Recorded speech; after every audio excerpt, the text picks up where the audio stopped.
Some people say blood is thicker than water, and for 32 years of my life I believed that with every fiber of my being. I would have done anything for my brother Daniel. I would have walked through fire for him, taken a bullet, given him the shirt off my back and the last dollar in my pocket. I loved him more than I loved myself, and that love, that blind and unconditional devotion, became the very weapon he used to destroy everything I had ever worked for. My name is Marcus Taylor, and this is the story of how my own brother systematically dismantled my life, stole my future, and how I made him pay for every single lie he ever told. I remember the exact moment I realized something was fundamentally wrong. It was a Tuesday morning in late October, the kind of morning where the autumn leaves in Boston scattered across the sidewalk like whispered warnings I should have heeded. I was sitting in the office of First National Bank expecting to finalize a business loan that would expand my construction company into commercial development. This was the dream I had worked toward for 12 years. I had started with nothing, just a truck, a toolbox, and a willingness to work 18-hour days.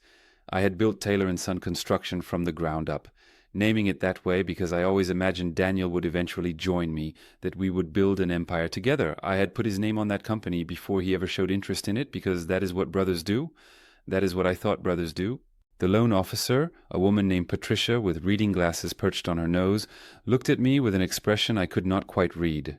She had been typing on her computer for what felt like an eternity, her brow furrowing deeper with each passing second. When she finally looked up at me, there was something in her eyes that made my stomach drop. "Mr. Taylor," she said slowly, "I'm afraid there's been some activity on your accounts that we need to discuss." Activity. Such an innocent word for the nightmare that was about to unfold. She turned her monitor toward me, and I saw numbers that made no sense. My business account, which should have held nearly $400,000 in operating capital and project payments, showed a balance of $12.37. My personal savings, which I had built up over a decade of sacrifice and discipline, showed zero.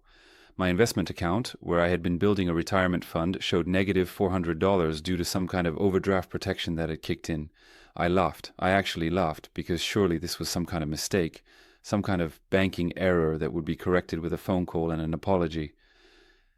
"There's been a mistake," I said, my voice confident because I had done nothing wrong. "Someone must have hacked my accounts. I need to speak with your fraud department immediately." Patricia nodded slowly, but her expression did not change. "Mr. Taylor, we've already conducted a preliminary investigation. These transactions were authorized. They came from verified devices and IP addresses associated with your residence. They used your security codes, your passwords, your biometric information on our mobile app." "That's impossible," I said, but even as the words left my mouth, a cold realization began to creep up my spine. There was only one other person who had access to my home, only one other person who knew my routines, my habits, who had sat beside me while I logged into these very accounts. Daniel. But no, that was insane. Daniel was my brother. Daniel had lived with me for the past 8 months while he was getting back on his feet after his latest business venture failed. Daniel, who I had fed and housed and supported without asking for a single dollar in return. Daniel, who I trusted more than anyone else in the world. "Where did the money go?" I asked, my voice barely above a whisper. Patricia pulled up another screen. "The transfers went to various accounts. Some offshore, some domestic. The domestic ones were closed shortly after the transfers completed." "I'm sorry, Mr. Taylor. I know this is difficult to hear, but the pattern suggests someone with intimate knowledge of your financial life. Someone who knew exactly how to avoid triggering our fraud detection systems." I sat in that bank for 3 hours. I spoke with fraud specialists, security experts, and eventually a very sympathetic detective from the Boston Police Department's Financial Crimes Unit, who happened to be following up on an unrelated matter at the bank. By the time I walked out of those glass doors into the cold October afternoon, I knew 3 things with absolute certainty.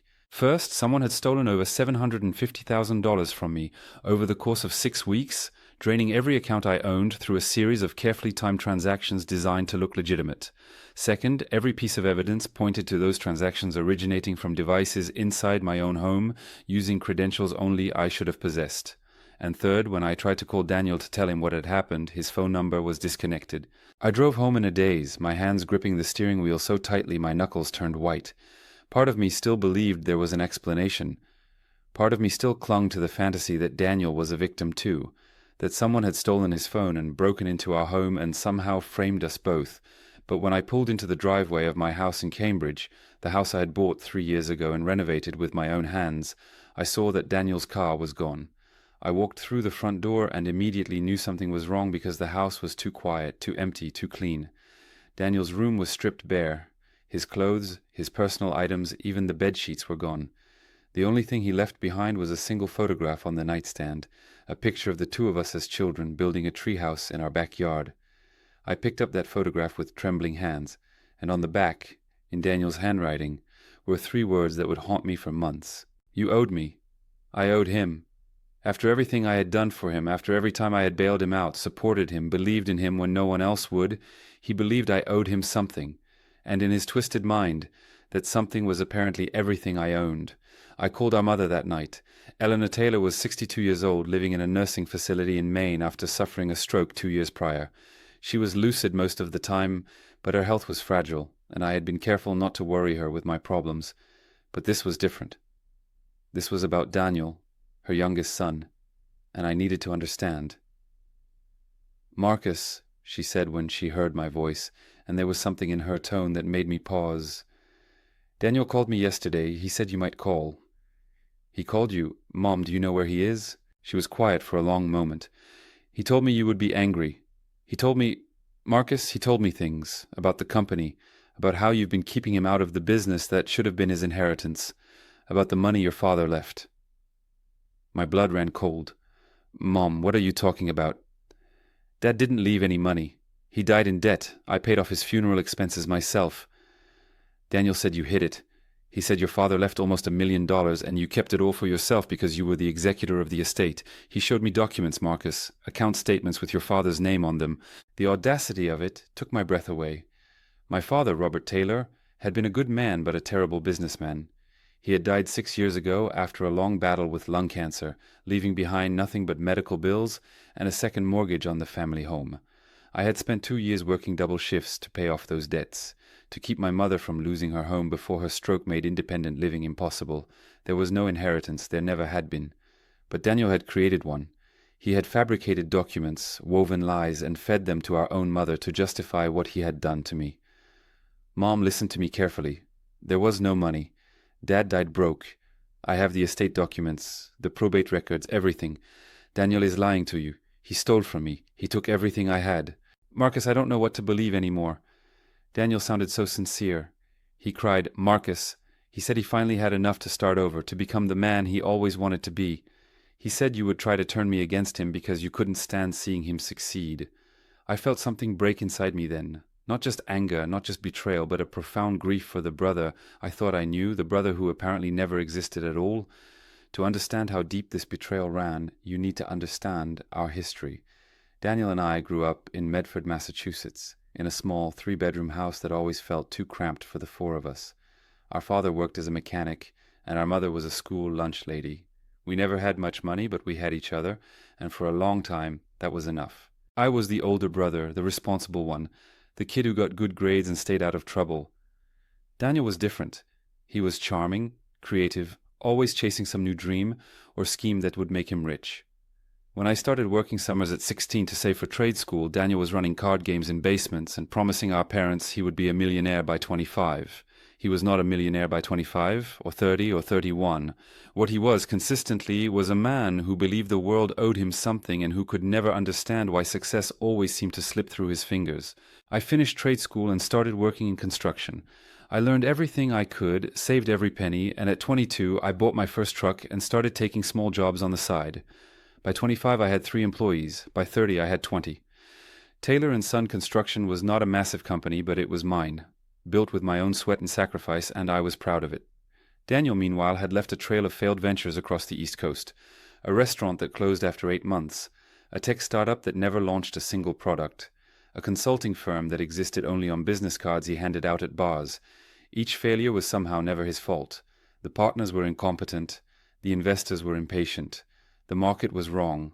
Daniel always had an excuse, always had someone else to blame, and I always believed him. When his latest venture collapsed 8 months before that fateful day at the bank, when the cryptocurrency trading platform he had been developing turned out to be nothing more than an expensive hobby that had eaten through his savings, I offered him a room in my house. I thought it would give him time to regroup. I thought being close to me, seeing how I ran my business, might inspire him to find his own path. Instead, I had invited the fox into the henhouse. I spent the first week after discovering the theft in a state of shock. I went through the motions of life, talking to detectives, filing reports, trying to salvage what I could of my business, but inside I felt hollow. The police were sympathetic but not optimistic.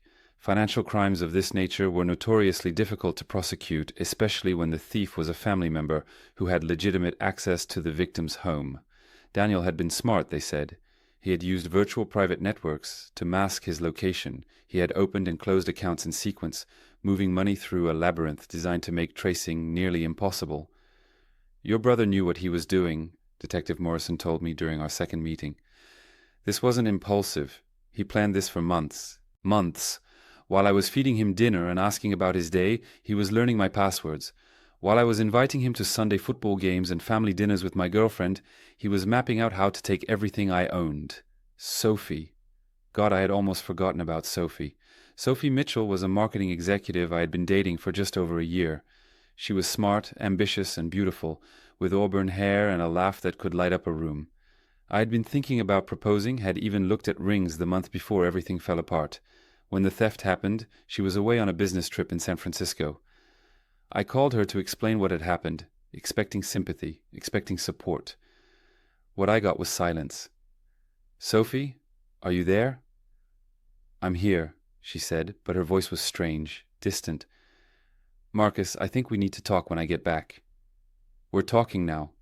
I just told you my brother stole everything from me. I need you here. I know about Daniel," she interrupted. Those 4 words stopped me cold. "What do you mean, you know about Daniel?" Another long pause. When she spoke again, her voice was barely above a whisper. "He told me things, Marcus, about you, about your family, things that, look, we should talk in person." "Tell me now." She sighed. "He said you were controlling, that you kept him down his whole life because you were jealous of his potential. He said your father recognized it. That's why he secretly left Daniel most of the inheritance, but you manipulated the legal process to steal it. He said you've been gaslighting your mother for years to keep her on your side." I felt like I was having an out-of-body experience. "And you believed him?" "He was very convincing, Marcus. He showed me texts between you two where you were condescending and dismissive. He showed me documents that looked legitimate, and he was so charming, so sincere." The next words came out before I could stop them. "How long have you been sleeping with my brother?" The silence on the other end of the phone told me everything I needed to know. "It wasn't... Marcus, it didn't mean anything. It was just a few times. He said you two had an understanding, that you had an open relationship, and..." I hung up the phone. In the span of 1 week, I had lost my savings, my business capital, my brother, my girlfriend, and my reputation with my own mother. Daniel had not just stolen my money, he had poisoned every relationship in my life with lies, seeding doubt and manipulation months in advance so that when the truth came out, no one would believe me. He had turned me into the villain of a story where I was actually the victim. That first month was the darkest period of my life. My business, without operating capital, began to hemorrhage clients. I could not pay subcontractors. I could not buy materials. Jobs I had lined up for the winter fell through because word spread that Taylor & Son was in trouble. The men who had worked for me for years, good men with families, had to find other jobs because I could not make payroll. I sold my truck, then my tools, then my furniture. I moved out of my house in Cambridge because I could not make the mortgage payments and the bank had no sympathy for my circumstances. I ended up renting a single room in a boarding house in Somerville, the same neighborhood where I had started 12 years earlier with nothing but dreams and determination. At my lowest point, I sat in that tiny room and seriously considered giving up. Not just on finding Daniel, not just on rebuilding my life, but on everything. The weight of the betrayal was crushing me. Every time I closed my eyes, I saw Daniel's face, his smile, the way he used to laugh at my jokes and tell me I was the best big brother anyone could ask for. How much of that was real? How long had he been planning this? Had he ever loved me at all? Or had I always been nothing more than a mark, a means to an end? It was during one of those dark nights that I received an unexpected phone call. The caller ID showed a number I did not recognize, but something made me answer anyway. "Mr. Marcus Taylor?" "Who's asking?" "My name is Richard Brennan. I was your father's attorney. I've been trying to reach you for some time. Richard Brennan. I remembered the name vaguely. He had handled my father's estate, had been the one to deliver the news that there was nothing left but debts. I had not spoken to him in 6 years. What do you want? I've heard what happened to you, he said, his voice grave. The theft, the allegations your brother has been making. I think we need to meet. There are things you need to know. Things about your father's estate that may clarify the situation. My heart began to beat faster. What things? Not over the phone. Can you come to my office tomorrow? 10 o'clock? I agreed, not knowing what to expect, but desperate for any information that might help me understand what had happened. Richard Brennan's office was in an old brownstone in downtown Boston, the kind of building that oozed history and quiet competence. He was a man in his late 50s, gray-haired and sharp-eyed, with the demeanor of someone who had seen too much of humanity to be easily surprised. Coffee?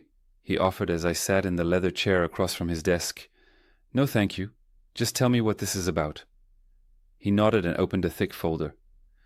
I've been following the situation with your brother.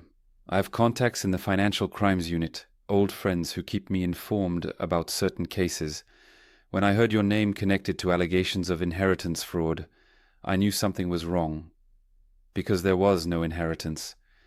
Precisely. Your father died with debts, as you know. There was nothing to steal, but that's not the whole story. He pulled a document from the folder and slid it across the desk. Do you recognize this? It was a life insurance policy. My father's name was on it. The death benefit listed was $1 million. This can't be right, I said, staring at the numbers. My father didn't have life insurance. He told me himself it was too expensive. He didn't have it when he was alive. This policy was taken out approximately 18 months before his death. He was already sick by then, though he hadn't been formally diagnosed. The policy included a clause that would void payment if death occurred from a pre-existing condition within 2 years of the policy start date. I looked up, confused. Then it would have been voided. His cancer was diagnosed before the 2-year mark. Exactly. The claim was denied. No payout was ever made. Then what does this have to do with anything? Richard leaned back in his chair. Your brother didn't know the claim was denied. He thought the money existed.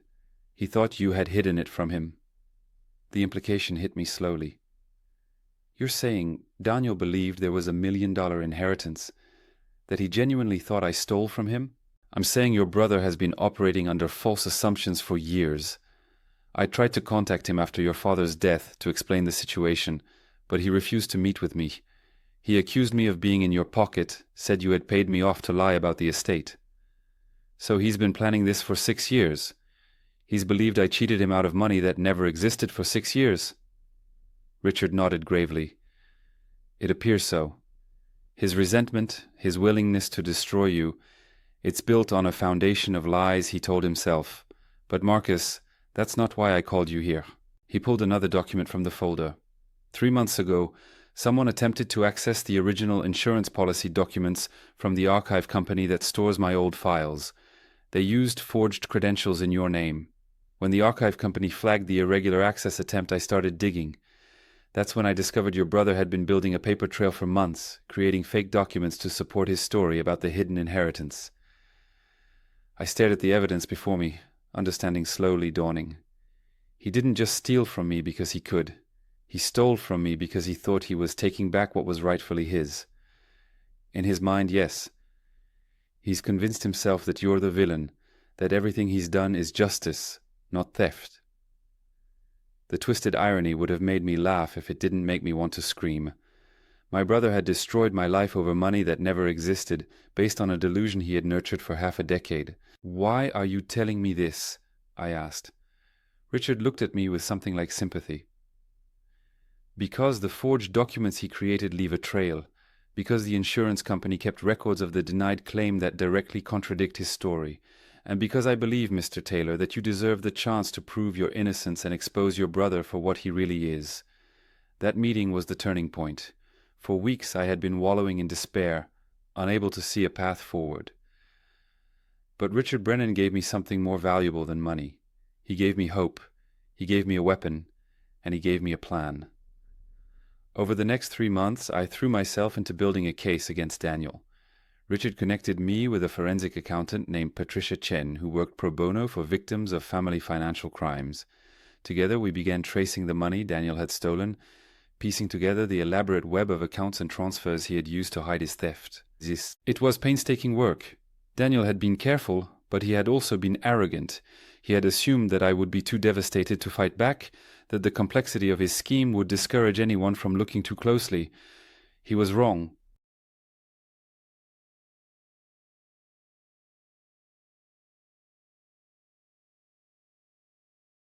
Patricia discovered that approximately $400,000 had ended up in an account in the Cayman Islands, money that was supposed to be untraceable. But Daniel had made a mistake. He had used that money to purchase a property in the Caymans, and property records, unlike bank accounts, were a matter of public record. We now knew where a significant portion of my stolen wealth had gone. Meanwhile, Richard helped me obtain copies of the original insurance documents and the letter denying the claim. These proved conclusively that there had never been a $1 million inheritance. Daniel's entire justification for his crimes was built on a lie he had told himself. The police were interested but cautious. Family cases are complicated, Detective Morrison reminded me. Even with evidence, prosecutors are hesitant to move forward when the victim and perpetrator are related. I understood his meaning. If I wanted justice, I would need to make it impossible for the legal system to look away. During this time, I also began rebuilding my business, though it felt like trying to construct a house in the middle of an earthquake. I had lost most of my clients, but a few loyal contractors reached out, offering to work with me on a payment plan until I got back on my feet. One of them, a plumber named Miguel who had been with me for 8 years, actually refused payment entirely for the first 3 jobs. "You gave me a chance when no one else would," he said. "Now it's my turn." Those acts of kindness kept me going when despair threatened to pull me under. As my investigation continued, I made an unexpected discovery. Daniel had not fled to some exotic location to spend his ill-gotten gains. According to credit card records that Patricia was able to trace through some creative legal research, he was still in the country. More specifically, he was in Florida, living in a rental house in Miami under a fake name. But that was not the most shocking revelation. Sophie was with him. The woman I had planned to marry, the woman who had been sharing my bed while secretly betraying me with my brother, had left her marketing job and followed Daniel to Miami. Credit card statements showed them shopping together, dining at expensive restaurants, living a life of luxury funded by money stolen from me. I won't lie. That discovery hurt more than I expected.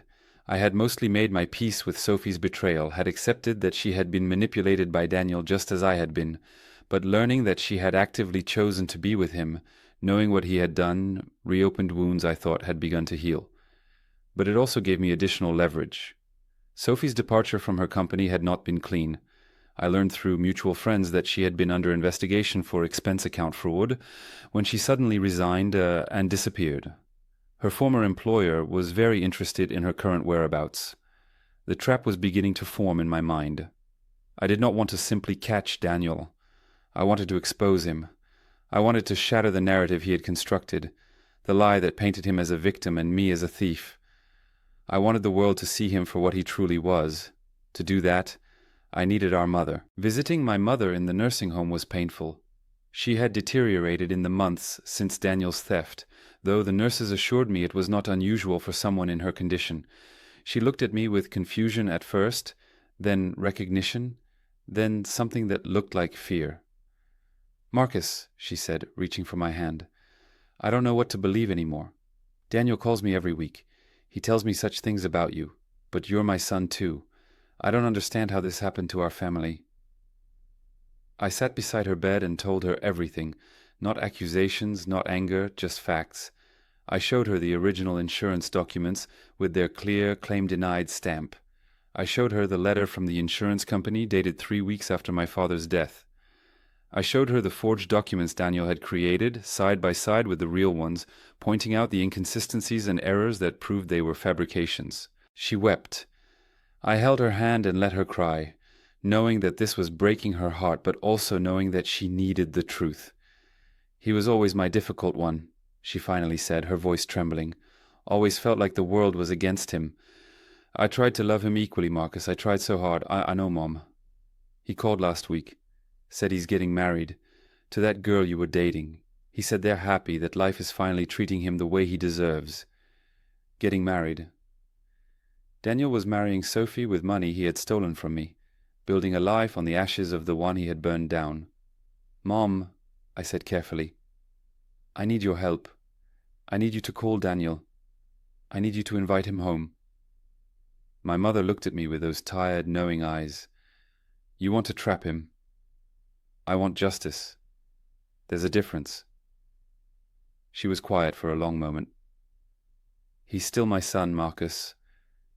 Even after everything. I know. And I'm not asking you to stop loving him. I'm asking you to help me stop him from hurting anyone else. If he's willing to do this to me, his own brother, what will he do to Sophie when the money runs out? What will he do to anyone who gets in his way? That argument resonated with her, because despite everything, my mother knew her sons. She knew that I was telling the truth, and she knew that Daniel, whatever love she held for him, had become something dangerous. She agreed to help. The plan came together over the next several weeks. My mother called Daniel, crying and apologizing for ever doubting him. She told him she was dying, an exaggeration though her health was genuinely declining, and that she wanted to see him one more time before the end.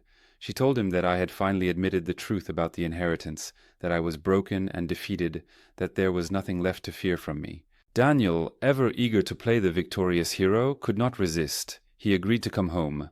The date was set for the third Saturday in March. Daniel would fly into Boston with Sophie, stay at our mother's nursing home for a visit, and then proceed to a family dinner at a restaurant in Cambridge. What he did not know was that the restaurant was actually a private dining room I had rented, staffed by people who were very interested in hearing what Daniel had to say. Those people included Detective Morrison and an assistant district attorney named Helen Park, who had taken a personal interest in my case after reviewing the evidence Patricia Chen had assembled. They would be watching via hidden camera from an adjoining room. The plan was to get Daniel on video, admitting to the theft, describing his methods, confessing to his crimes in his own arrogant voice. The morning of the confrontation, I woke before dawn and could not go back to sleep. I lay in my narrow bed in the boarding house, staring at the water-stained ceiling, and thought about everything that had led to this moment. I thought about building that treehouse with Daniel when we were kids, about teaching him to ride a bike, about the way he used to look up to me like I was a superhero. When had that boy become this monster? Had he always been this way and I was too blind to see it? Or had something twisted in him along the way, some essential part of his humanity warped by jealousy and resentment until empathy became impossible? I did not have answers. I was not sure I ever would. The nursing home visit went according to plan.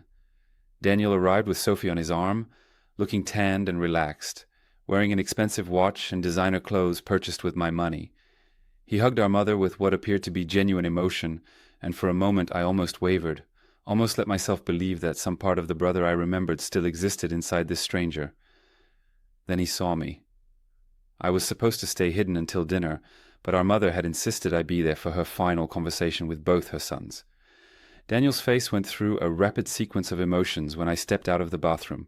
Surprise, then anger, then something that looked almost like fear before settling into a cold, calculated smile. "Marcus," he said, "Mom said you'd finally come to your senses. I've come to a lot of realizations lately." Sophie would not meet my eyes. She stood slightly behind Daniel, clutching her designer purse, looking everywhere except at me. "I hope there are no hard feelings," Daniel continued, his voice dripping with false sincerity. "We're family, after all. Sometimes families have disagreements about money. It gets messy. But at the end of the day, blood is blood, right?" I wanted to hit him.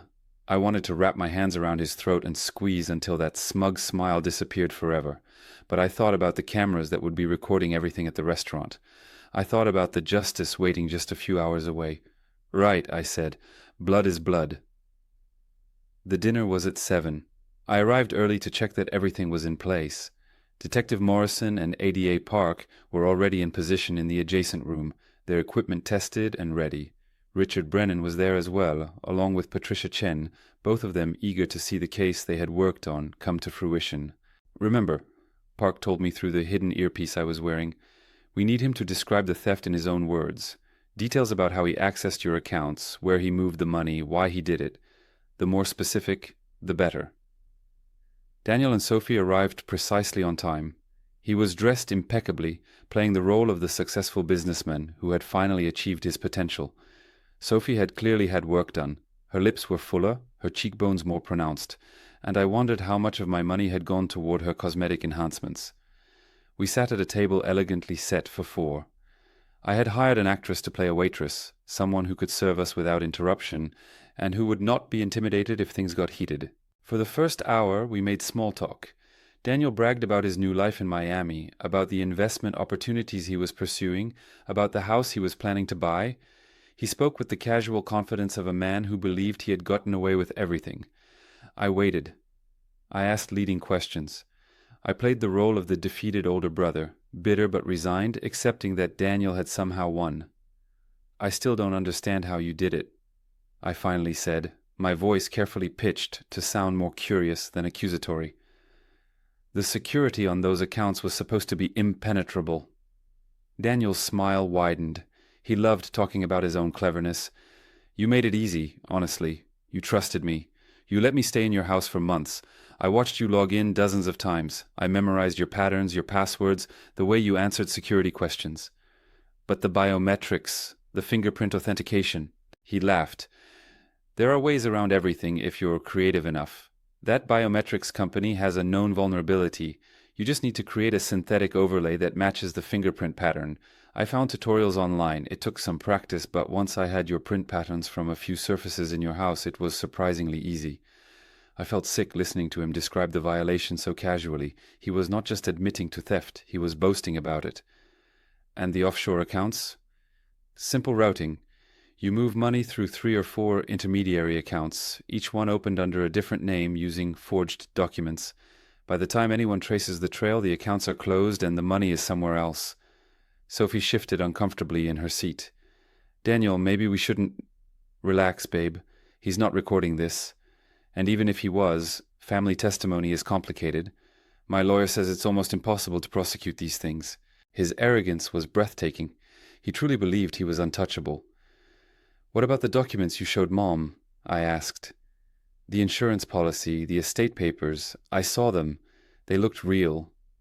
Daniel shrugged. "They were good forgeries. Cost me a bit of money to have them made, but it was worth it to get Mom on my side. You know how she is about fairness. She would have been devastated if she thought you cheated me out of Dad's insurance payout. But there was no insurance payout. The claim was denied." For the first time, a shadow of doubt crossed Daniel's face. "What are you talking about? Dad had that policy for 18 months before he died, and the policy had a 2-year exclusion for pre-existing conditions. The claim was filed and rejected 3 weeks after his death. I have the original letter. So does Richard Brennan, Dad's attorney." Daniel stared at me. "You're lying." "I'm not. There was never any money, Daniel. The inheritance you convinced yourself I stole, it never existed. You destroyed my life over a fantasy." The color drained from his face. For a long moment, he said nothing. Then slowly his expression hardened into something ugly and defiant. "It doesn't matter," he said finally. "Even if there was no inheritance, you still owed me. You had everything handed to you. Mom and Dad's approval, the talent to build things, the luck to be in the right place at the right time. I had nothing. I worked just as hard as you, and I got nothing but failure after failure while you collected success like it was your birthright. So you decided to take what you couldn't earn." "I decided to balance the scales. Everything I took from you I deserved. More than deserved. You have no idea what it's like to be the second son, the afterthought, the one everyone compares unfavorably to perfect Marcus. I let him talk. I let him vent years of accumulated resentment and twisted justification, and all the while the cameras recorded every word. When he finally ran out of vitriol, I leaned forward and spoke very carefully. "Daniel, there's something you should know. This conversation is being recorded. Detective Morrison from the Financial Crimes Unit is in the next room, along with Assistant District Attorney Helen Park. You just confessed to identity theft, bank fraud, wire fraud, and forgery on camera, with law enforcement as witnesses." The color that had drained from his face earlier returned, but now it was the deep red of barely contained rage. "You set me up." "No, you set yourself up. You just couldn't resist bragging about how clever you were." Sophie stood abruptly, her chair scraping against the floor. "I didn't know anything about this. Whatever he did, I wasn't part of it." Your employer's fraud investigation suggests otherwise," I said calmly. "Sit down. Detective Morrison will want to speak with both of you." The door to the adjacent room opened, and Detective Morrison walked in, followed by ADA Park and two uniformed officers. Daniel looked wildly around the room, searching for an exit that did not exist. "Daniel Taylor," Detective Morrison said, "you are under arrest for wire fraud, bank fraud, identity theft, and computer intrusion. You have the right to remain silent. Anything you say can and will be used against you in a court of law." I watched them put handcuffs on my brother. I watched the arrogance finally crack, replaced by the desperate fear of a man who had believed himself untouchable, realizing that consequences were real. Sophie was taken into custody as well, pending questioning about her involvement in the scheme and her own potential fraud charges. She was crying, mascara running down her enhanced cheekbones, already trying to bargain. "I can tell you everything," she said to Detective Morrison. "I know where all the money is. I'll testify against him. Just don't charge me." Daniel's face contorted with fury. "You treacherous—" "That's enough," Detective Morrison interrupted, and the officers led him away. Richard Brennan approached me as the room emptied. "How do you feel?" I considered the question honestly. I thought I would feel satisfied, vindicated, but mostly I just feel tired.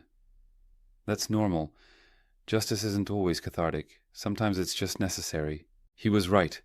This was not the triumphant victory I had imagined during those dark nights in the boarding house.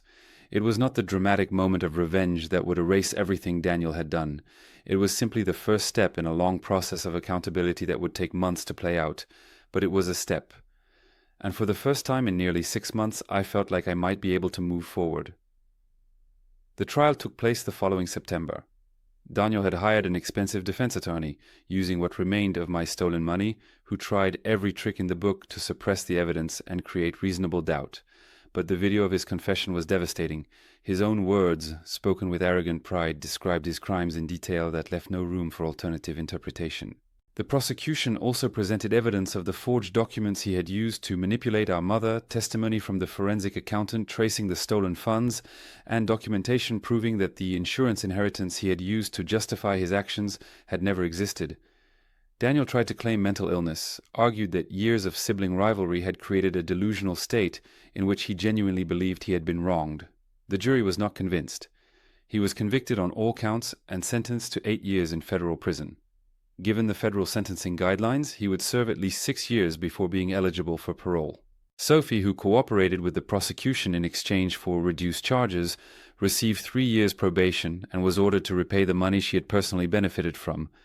Her testimony was particularly damaging, revealing that Daniel had planned the theft for over a year before executing it, that he had systematically studied my routines and security measures, that he had expressed nothing but contempt for me in their private conversations. "He called you his meal ticket," she told the court. "He said you were so pathetically trusting that stealing from you would be easier than taking candy from a baby." I sat in that courtroom and listened to every word. I watched my brother's face as his own girlfriend exposed the depth of his manipulation. I saw the moment when the full weight of his consequences finally landed on him. He did not look at me. Not once during the entire trial.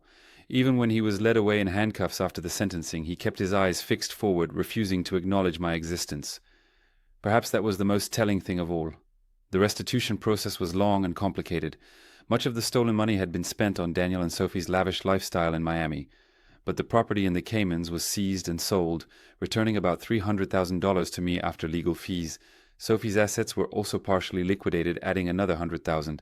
It was not everything I had lost. It was not even close. But it was enough to restart. With Richard Brennan's help, I negotiated a settlement with my mortgage lender that allowed me to reclaim my house in Cambridge. I paid off the most pressing debts, reached out to old clients who had stuck by me, and slowly, painfully began rebuilding Taylor & Son Construction. The name felt different now. There was no son who would inherit this business, no brother I imagined would eventually join me. But I kept it anyway as a reminder of what I had lost, what I had survived, and what I had learned about trust and family.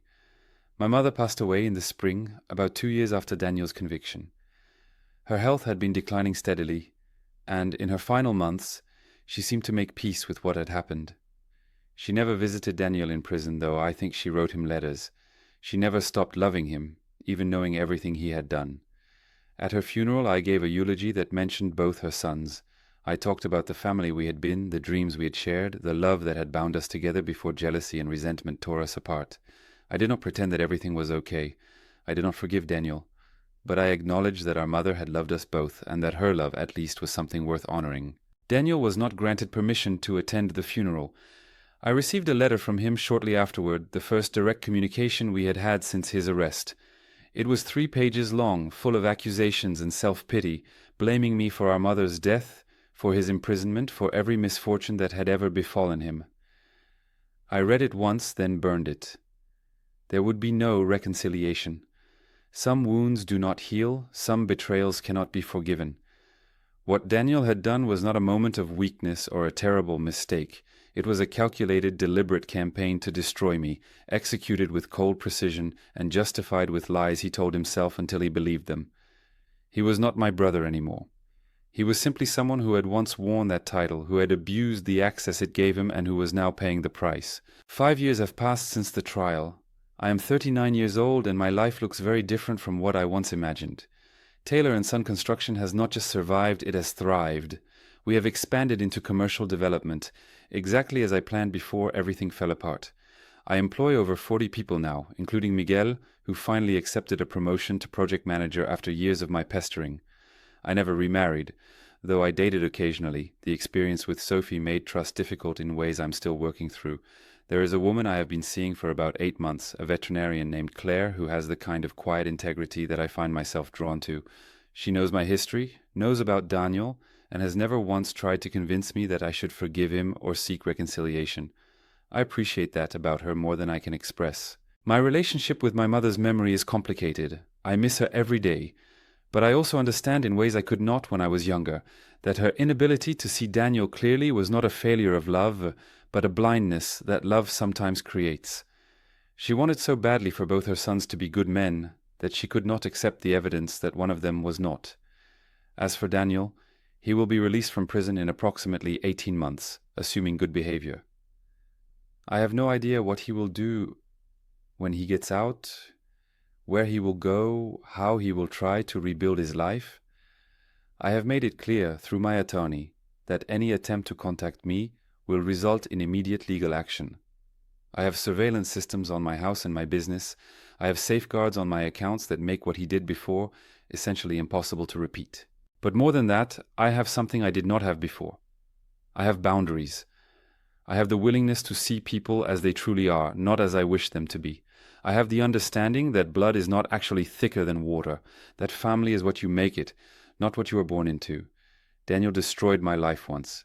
He took everything I had built and left me with nothing but pain and betrayal. But in doing so, he gave me something unexpected. He gave me the clarity to rebuild stronger, the wisdom to protect myself, and the knowledge that I had survived the worst thing that could happen and emerged on the other side. That is not forgiveness, that is not reconciliation, that is simply the truth. Some people believe that revenge is a dish best served cold. I am not sure I would call what I did revenge. It was more like justice, slow, methodical, and ultimately satisfying in ways that pure vengeance never could be. I did not destroy Daniel. I simply made sure he faced the consequences of his own choices. The destruction was always his doing. I just made sure the world could see it. If you are listening to this story and you have been betrayed by someone you love, I want you to know something. The pain you are feeling is real, the confusion, the disbelief, the shattering of everything you thought you knew about someone you trusted, all of that is real, and it is devastating. But it does not have to be the end of your story. You can survive this. You can rebuild. You can find justice not through violence or destruction, but through the patient, determined work of exposing the truth and demanding accountability. It will not be easy. It will not be quick. There will be days when giving up seems like the only option. But if you keep moving forward, if you surround yourself with people who believe in you, if you trust in the power of truth to eventually prevail, you will get through this. I know because I did. My name is Marcus Taylor. My brother destroyed my life to steal what was mine. And in the end, I took it all back. Not just the money, not just my reputation, but my sense of who I am and what I am capable of surviving. That is the real revenge. Not making someone else suffer, but proving that their attempts to break you have failed. not destroying the person who hurt you, but building a life so full and meaningful that their betrayal becomes nothing more than a dark chapter in a much longer, much better story. Daniel will spend the next year and a half in a federal prison cell, and I will spend that time continuing to build, continuing to grow, continuing to prove that the brother who tried to destroy me never really understood me at all.